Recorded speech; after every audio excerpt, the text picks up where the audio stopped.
Today's video is about Smith-Waterman algorithm. Smith-Waterman algorithm is used for local sequence alignment and it finds the best region where maximum number of matches are present. So if you have two sequences and you want to find out what is the region that has max number of matches between the two sequences, you can use this method. Instead of aligning the two sequences from end to end, it only aligns the high density regions. Okay, so for if you want to align two sequences end to end, you need to use Needleman and Bunch algorithm, and I have made a video on that too.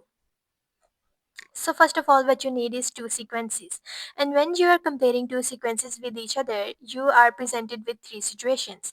The first one is you can get a match. In this case, in both the sequences, you have the same letter. Whereas the second situation is when you get a mismatch, in which the two letters differ with each other. And the third situation is rather different, in which you get a gap, in which one sequence has a letter while the second sequence has nothing there.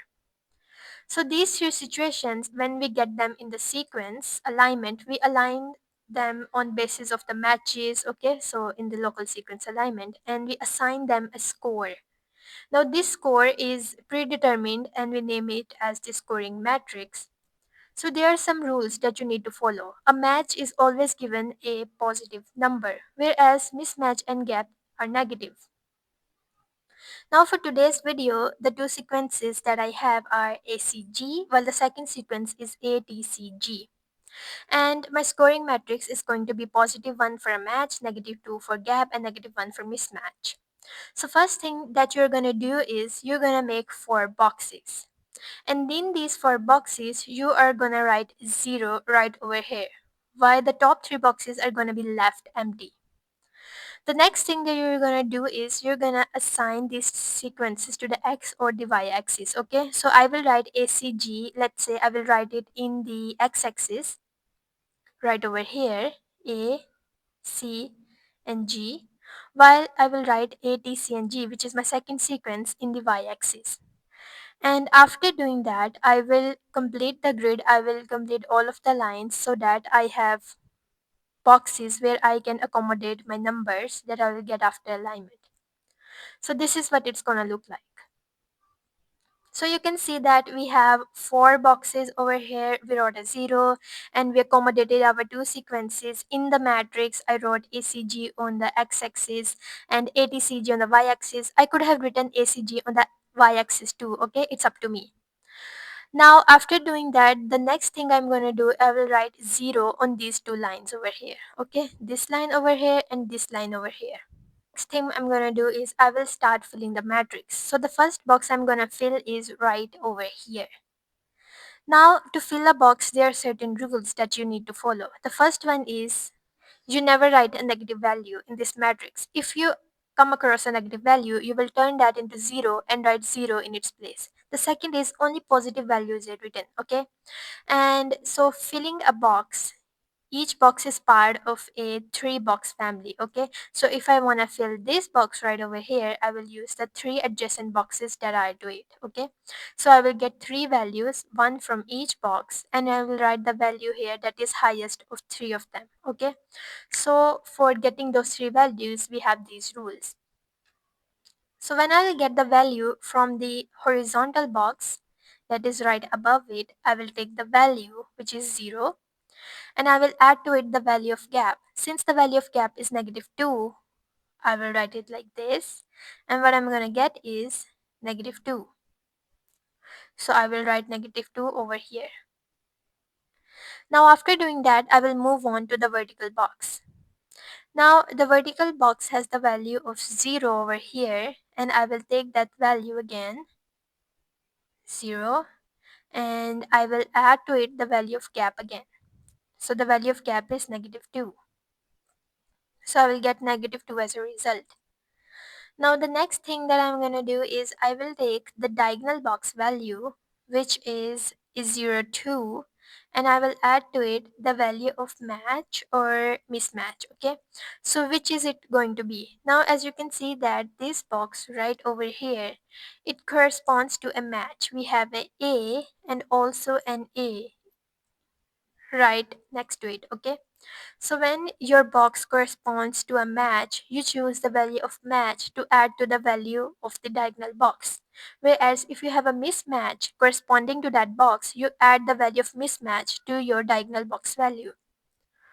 Now, moving along, I will take this value, which is 0 over here, and I will add to it the value of mismatch or match. Well, it's going to be a match. The value of match is positive 1, and I will get a positive 1. Now, of these three values, the highest is positive 1. So I will write positive 1 over here, and it's going to look like this. After writing that value, I will give it the arrow from which box I got it. I got it from the diagonal box, like this. Now moving on to the next box, I will fill it like this. I will take the horizontal box value, which is 0, add to it the value of gap, and I'm going to get negative 2. So after doing that, I will move on to the next box, which is positive 1. I will take it, I will add to it the value of gap again, and it's going to be negative 1. Now the diagonal box, I will take the value, which is 0. And this time, instead of adding the value of match, I will add the value of mismatch. Because you can see that this box right over here corresponds to a C and an A. Okay, so this is a mismatch. Now adding the value of mismatch, it's going to be negative 1.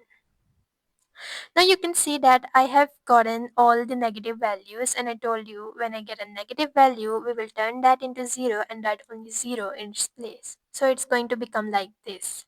Okay, and this time when I get a 0, I will put no arrow, because when you write a 0, you don't put an arrow from where you got it. Okay, only the positive values will get the arrow from which box you got that value. Okay, so after filling this whole matrix, it's going to look like this. See, it's that easy.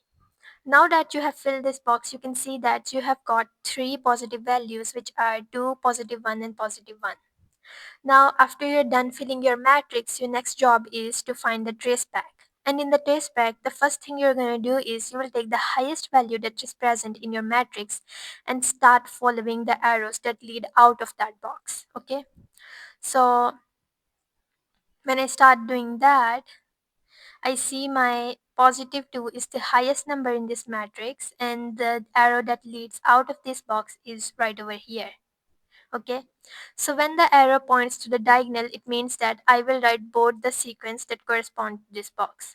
See, so I will write a G and a G. Okay, so I will write it like this: G and a, which is a G.